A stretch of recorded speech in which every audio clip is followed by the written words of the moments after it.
Y a esta hora de la mañana vamos a comentar un libro que además queremos recomendar a quienes nos están viendo a través de las plataformas virtuales y a través de Chile TV. Vamos a mostrarlo aquí. Es la última obra del sociólogo Alberto Mayol, cuyo título es El abismo existencial de Occidente. Tenemos a Alberto para conversar sobre este tema, quien entre muchas otras actividades es también conductor de esta radio, del programa La República de las Letras. Así es que, Alberto, en casa, buenos días, gracias por poder tener esta conversación a esta hora de la mañana. Muchas gracias, Patricio. Como siempre, un placer estar junto a ti y junto a los oyentes de la radio de la Universidad de Chile. Sí.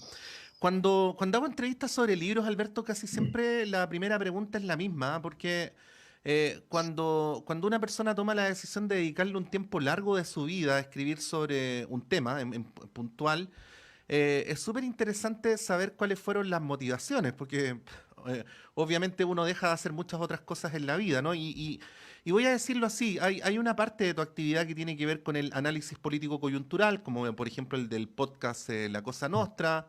Hay otros libros que tienen que ver con fenómenos y ya ahí hay una mirada distanciada, como por ejemplo el derrumbe del modelo. Pero este ya no analiza ni coyunturas ni fenómenos, sino que analiza una época completa, ¿no? Que es lo que está ocurriendo con el tiempo actual y en particular en Occidente. ¿Por qué subir ese otro peldaño, ¿no? Para mirar todavía de más arriba la vida cotidiana, lo voy a decir así, a la época que nos toca vivir. Claro, lo que pasa es que eh, la verdad es que eso tiene mucho que ver en realidad con la base con la que yo trabajo los temas. Mi base es una investigación que realicé hace muchísimo tiempo, donde fui construyendo herramientas para análisis de transformaciones sociales.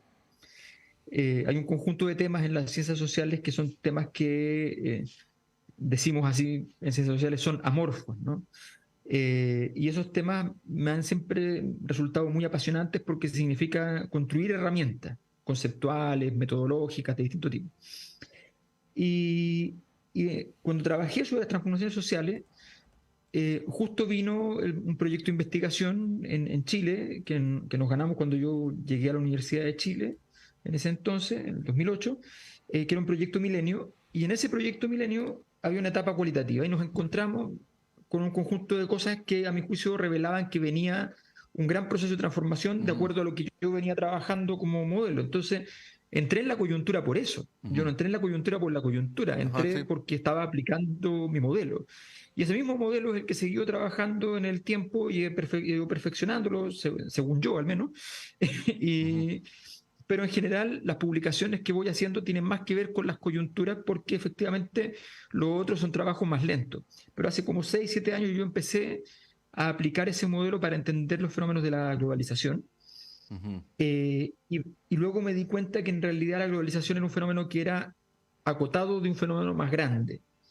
Y ahí es donde empiezo a sospechar que quizás el concepto que debemos ocupar es un concepto medio venido a menos, Ujú, que es el concepto de civilización, retomarlo, porque en general cuando decimos Occidente no pensamos en la civilización occidental, ujú. pensamos en un conjunto de países, Estados Unidos, Canadá, Europa, Japón, Australia, Nueva Zelanda. Eso es Occidente para el mundo. Nosotros en Latinoamérica nos sentimos occidentales, pero a nadie le importa. Ujú. Entonces, Sí. entonces se piensa geopolíticamente. Entonces dije, ¿qué pasa si empiezo a ocupar la herramienta conceptual de la civilización occidental y analizo a partir de eso los fenómenos? Y eso me abrió una mirada que me pareció a mí por lo menos muy iluminadora, muy interesante y que me llevó a tener que recorrer distintas rutas para poder armar una interpretación sobre efectivamente nuestra época en un sentido largo, Ujú.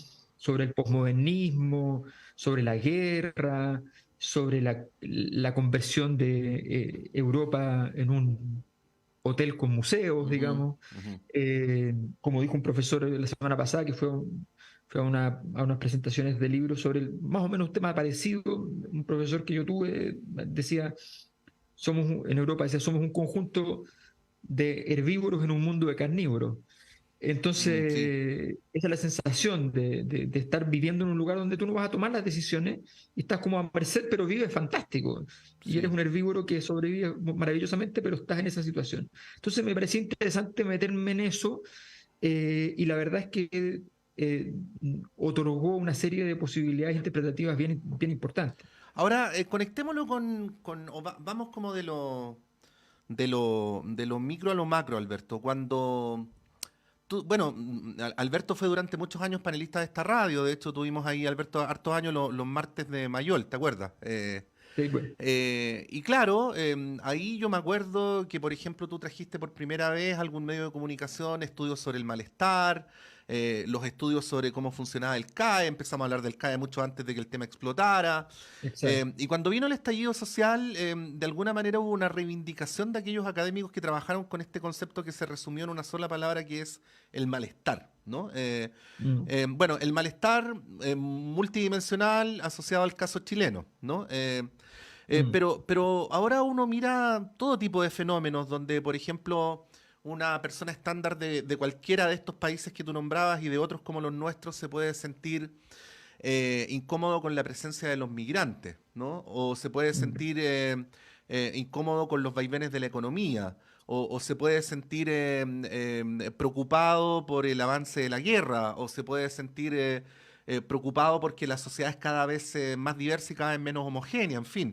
Y quizás la Mm. palabra ya no es malestar, yo voy a ponerle cualquier nombre, no desasosiego, que la gente anda intranquila, ¿no? Las personas andan Mm. intranquilas. Si tú no lo analizas por sectores, te puede dar una infinidad de estudios disciplinares, ¿no? Lo que hace este libro es tratar de entender qué es lo que hay debajo, ¿no? Yo diría, Mm. ni siquiera en las raíces, sino debajo de las raíces en relación a este tema. Partiendo del supuesto de que cada época tiene sus distintas características, ¿no? Para estos efectos, para efectos de lo que yo te comento, Mm. ¿qué tiene esta época que no tiene la de hace 40, 50 años atrás? Eso de debajo es bien importante porque yo me formé mucho con el estructuralismo y el Mm, estructuralismo se piensa a sí mismo como geología, digamos, o ujú, sea, mirar más abajo. Y efectivamente eso me pasa mucho, que me interesa ir a mirar en eso, que yo lo llamo así, digo, siempre uno tiene la tendencia por deformación y porque es más atractivo a mirar las marejadas o mm, los maremotos, pero en realidad lo más interesante es investigar las mareas. ujú, Cuando la cosa se te pone muy complicada, tiene que entrar la filosofía que ujú, puede preguntarse qué es el mar, ujú. pero ya ahí, ahí ya es otra cosa, Sí, digamos. sí. Entonces, pero sí, efectivamente, nosotros estamos en una época donde es evidente, es evidente que estamos en una cosa extrañísima y es que vamos a vivir en sociedades deficitarias en legitimidad. Ujú, O sea, eso probablemente no va a cambiar hasta un muy buen rato si es que cambiase. Básicamente porque cuando tú dices el desasosiego es una buena palabra, porque la verdad es que el malestar se resume en una cosa muy sencilla y es que es una experiencia, es la sensación de que la experiencia social carece de sentido. Eh, ujú, y cuando las cosas carecen de sentido, la mayor parte de esas cosas que te pasan que carecen de sentido pueden ser interpretadas o vividas como una injusticia. ujú. Entonces, obviamente eso produce malestar, pero además malestar porque no solamente porque te da rabia la injusticia, sino porque además no entiendes el mundo en que vives, que es una cosa horrorosa. Y por lo tanto no sabes con quién desquitarte tampoco, ni cómo articular políticamente tu estado de ánimo. Mm, Exactamente. mm, Y entonces tampoco sabes cuáles son tus puntos de referencia políticos mm, y al final necesitas como resúmenes ejecutivos de cada cosa para poder tomar una decisión rápida y al final sigues lo que pasa finalmente es que sigues lo que te diga el último espectáculo del sistema. mm, Lo que te diga, o sea, tu definición ética parte del último evento estilo Shakira Piqué, digamos. ujú, ¿No? Y ese es el momento en el cual tú fijas posiciones que cambiarán en el siguiente evento casuístico. Entonces, es una situación obviamente abrumadora, abrumadora. Y tiene que ver también con el hecho de que nosotros estamos, y esto va en aumento con mucha claridad, o sea, los ujú, datos son espectaculares, o sea, en el último proceso de malestar social hubo grandes protestas en casi 70 países que son un tercio de los países del mundo, ujú, al mismo tiempo prácticamente, el mismo año. ujú, Entonces es muy fuerte ese proceso y yo creo que nos cuesta entender que la velocidad de la sociedad actual, que las dinámicas financieras, que el hecho de que nosotros, el tema de los migrantes, por ejemplo, los migrantes producen una experiencia muy compleja de absorber por parte de la sociedad, ¿eh? Ujú. Y no obstante, en general, no es verdad el problema. No, po. O sea, No, po. o sea, no es verdad. O sea, por ejemplo, hablaba el otro día con un académico acá que fue director del Instituto Elcano, que es un instituto muy grande, y decía, todos los datos que nosotros tenemos respecto a analizar así qué consecuencias problemáticas ha generado la migración, ninguna, Mm, ninguna. ujú. ¿Ya? Pero tu experiencia social se hace compleja porque tú sientes que hay una amenaza concreta que simboliza todo el conjunto de amenazas sistémicas, en el fondo. Ujú. Pero las cosas que te están pasando a ti, te están pasando de manera sorda, no se escuchan, no se oyen, no las ves. Ujú. Y esa complejidad de la experiencia social, entonces, es lo que estamos pasando y al final, entonces, todo es un espectáculo. Entonces, hago todo un análisis, por ejemplo, de estos atentados a los cuadros, ¿no? Sí, Entonces, sí. que es muy interesante porque atacan a los cuadros, pero después empezaron a atacar autos, que tiene más sentido porque los autos contaminan, efectivamente, los cuadros no. Pero resulta que a los autos nunca los atacaron realmente, sino que hacían manifestaciones alrededor del auto, pero al cuadro sí. Entonces es una cosa que tú dices, bueno, ¿qué sentido Sí. tiene? ¿Cuál es el significado de esta acción? Sí. Estamos conversando a esta hora de la mañana con Alberto Mayola a propósito de su nuevo libro, El abismo existencial de Occidente. Es evidente que solo vamos a alcanzar a dar algunas pinceladas para recomendar la lectura del libro. Alberto, de lo que a priori se plantea, obviamente en el libro queda más claro, pero de lo que a priori se plantea, por ejemplo, en esta entrevista, podría llegar a creerse, lo digo hipotéticamente, que frente a la envergadura del problema y frente a la inevitabilidad del fenómeno, la política tendría poco que hacer, ¿no? Pero sin embargo, no es tal, o tiendo a pensar que no es tal. Lo que sí parece cierto es que hay una tendencia de las derechas, especialmente las más extremas, a responder mucho mejor al planteamiento que tú hacías de la necesidad de las personas de tener resúmenes ejecutivos, ¿no? O reducir todos los problemas a un tweet que te haga por último estar más tranquilo respecto a por qué ocurren ciertas cosas, aunque ese tweet sea una mentira de principio a fin, ¿no? Mm. Mientras, tú sabes, existe un cuestionamiento transversal en esto que tú describes como Occidente, a izquierdas que tienden a elitizarse, ¿no? Que tienden a hablar desde autores, que tienden a empezar a utilizar lenguajes que para la gente resultan incomprensibles, como por ejemplo se ha ejemplificado mucho la retórica del apruebo, ¿no? Mm.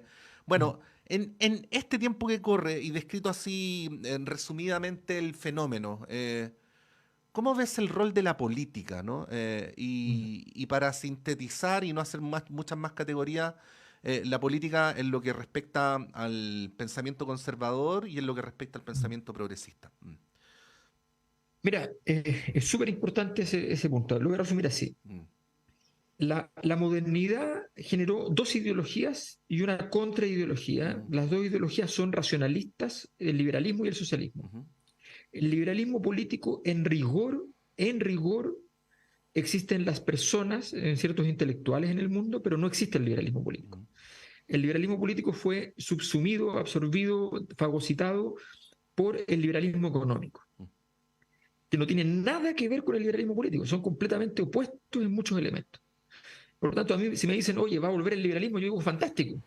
El problema es que ese liberalismo es el liberalismo económico. ujú, Y el liberalismo entonces quedó bajo el control político de los sectores conservadores. Y los sectores conservadores son perspectivas irracionalistas que están en contra del proceso de la modernización y que lo único que aceptan la modernización en tanto ellos puedan controlar el ritmo de ella ujú, para mantener sus condiciones originarias. ¿Okay? Ese es el primer escenario. Los sectores progresistas, ¿ya? Tienen una sola herramienta para triunfar. Y a esa herramienta le han dado duro, han aceptado darle duro ellos mismos, que es la racionalidad. ujú. Entonces, cuando hice la presentación del libro, algunas personas me plantearon y me dijeron, y cuando hicimos la actividad que hicimos en la radio de la Universidad de Chile, por ejemplo, me decían, Sí. oye, pero ojo, ojo, porque Occidente ha sido colonizador, violento, ha Mm. violado los derechos humanos. Entonces yo le decía, sí, todo eso es cierto. La gran diferencia es que la única civilización en la historia que puede violar los derechos humanos es Occidente, Porque existe el porque concepto es de el derechos humanos.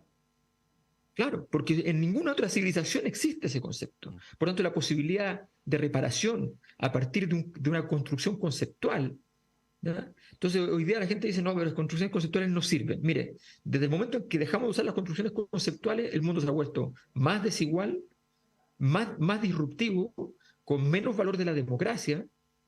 ¿Ya? O sea, antes conseguir la democracia era un acto difícil, no porque la gente no la quisiera, sino porque los gobiernos autoritarios eran muy poderosos. Hoy día eso no es así, pero a la gente tampoco le importa la democracia. Entonces, la única herramienta que tenemos es devolvernos y tratar de, o más que devolvernos, empezar a reconstruir las condiciones en las cuales podamos hacer realidad esos elementos de racionalidad. Y eso está en la política.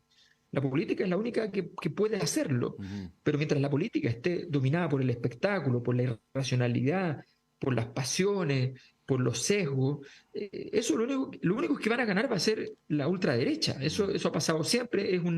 Si tú fomentas una mirada romanticista, digamos, a mí el romanticismo en literatura me Ujú. encanta, Sí, pero en política es una catástrofe. sí. ¿Ya? Entonces, ese es un gran tema. Yo creo que la política hay que reivindicarla, hay que ser capaz, ahora, no reivindicarla en el sentido discursivo, hay que demostrar que funciona, que se puede hacer política adecuadamente, porque si tú dices, no, es que hay que volver a la política, entonces la gente dice, esto es lo que quieren es que haya más plata para los políticos. No. Es muy complejo, esto está penetrando en muchas partes y hay un nivel de irracionalidad enorme que está dando vuelta, y además hay una cosa que es terrible, y es que el país que administra esta civilización occidental, que es Estados Unidos, es un país que, para resumirlo en un solo dato, el 80% de la población no cree en la teoría de la evolución de las especies, Mm. son creacionistas. Alberto, nos quedan 2 minutos y no podemos atrasarnos porque después viene Antonella, Sí. ¿ya? No, Por favor. Pero bueno, el rol del espacio mediático en esto, que en mi opinión es un espacio que está capturado, y cuando uno dice esto, inmediatamente lo miran con cara de que tiene como pensamientos coercitivos o de supresión estatal o cosas por el estilo, pero el rol del espacio mediático en esto, lo voy a decir así a propósito de desasosiego, ¿ah? Tú prendes un noticiario y entre secuestros, descuartizamientos, accidentes, portonazos, no te dan ganas de salir a la calle. mm. Y esto ocurre en muchas partes del mundo, ¿no? No solamente en Chile. Bueno, breve respecto a esto, porque sé que podríamos hablar todo el día. Mm. Bueno, eso es un elemento muy importante y tiene que ver fundamentalmente con la pérdida de la importancia del lenguaje. A ver, nosotros tenemos dos formas fundamentales en Occidente, como históricamente, se construyeron dos grandes rutas de incorporación de conocimiento, dos rutas cognitivas. Una ruta es la más larga, más extensa, que es la ruta del lenguaje convertido luego en razón, el logos y la razón. Y esa ruta aparece una competencia que en principio era súper complementaria, que es la configuración de un espacio visual occidental después del surgimiento de la Mm. perspectiva Mm. pictórica en el Renacimiento. Y esa mirada que era complementaria se fue transformando con las pantallas, con la televisión, en una mirada estrictamente de espectáculo. Y, y entonces nuestra realidad tiene que conciliar lo que aprende por la mirada del espectáculo y por la mirada de la razón. Y en esa conciliación, el ahorro, la facilidad, la simplicidad de ver las cosas a partir de la imagen es enorme. Entonces nos hemos ido quedando ahí porque justamente estamos buscando esta respuesta. Mira, en el fondo nosotros estamos cayendo en una trampa. Tenemos que construir una imagen de nuestro mundo y construirla nos resulta muy difícil. Ujú. Y entonces usamos respuestas tribales para problemas de sociedades Difícil. Ujú. complejísimas. Entonces, frente a eso, la imagen lo resuelve todo. Entonces, ves a alguien con cara de delincuente, es delincuente. Ves a alguien que hizo un gesto atribulado, tiene miedo. Ves que alguien... Listo. Y eso construye agenda política. Y eso construye... Bueno, esa es una trampa mortal. Aquí nosotros tenemos que ser capaces de poder incorporar, y por eso las universidades son tan importantes, y por eso los espacios de medios de comunicación de este tipo son tan importantes, y por eso yo creo que es tan importante que las universidades hagan un trabajo mucho más mancomunado para poder desarrollar eso en un país que yo creo que efectivamente está capturado por la facilidad de la comprensión de los fenómenos. De ahí los intereses, por supuesto, los intereses van a correr a jugar ese partido. Hay que tratar de jugar otro. Bueno, da para mucho recomendar altamente este libro, El abismo existencial de Occidente. Según cierto matutino, ya está entre los más vendidos de no ficción, y no voy a decir nada sobre los otros, pero si uno mira la lista, yo elegiría este. Alberto Mayol, muchas gracias. Que estén muy Muchas bien. gracias, Pato. Que estén muy bien. Hasta luego. Nos vamos y ya viene el semáforo con Antonella Esteves. El Departamento de Prensa de Radio Universidad de Chile presentó primera edición de Radioanálisis, lo más relevante de cada jornada informativa, con noticias, comentarios, análisis y entrevistas en una transmisión en línea con las radios que piensan. UFRO, Universidad de la Frontera de Temuco, Radio Universidad de los Lagos de Osorno, 90.1 FM, Radio Universidad Austral de Valdivia, El Periódico.cl de Temuco y la Araucanía, Radio UTA, 95.9 FM de la Universidad de Tarapacá, Región de Arica y también Parinacota, Radio Placeres, 87.7 FM de Valparaíso, Radio Talcahuano, Radio Universidad de Antofagasta, 99.9 FM, Diario TV Canal 5.cl de la región de los ríos y de los lagos, Radio UNAP, 101.9 FM de la Universidad Arturo Prat, región de Tarapacá, Radio Quinta, 106.6 FM de Quinta Normal, Radio Ricalma, 107.9 FM de Icalma, región de la Araucanía, Radio Atlanta FM de Antofagasta, canal de televisión R2 TV de las comunas de Mejillones y Taltal, Radio Tricahues.cl de Montepatria, Radio Comunitaria Extremo de Reñaca Alto, 96.1 FM, Radio Extremo de Viña del Mar, 96.1 FM, Radio Cañagual FM Online, desde Panguecillo, comuna de Salamanca, provincia de Choapa, Radio Olmué Online, Radio Juan Gómez Millas de la Universidad de Chile, Radio Universidad de Chile, 102.5 FM y el diario electrónico radio.uchile.cl. Producción Tania González. Edición Diana Porras. Editora general Montserrat Rolano. Dirección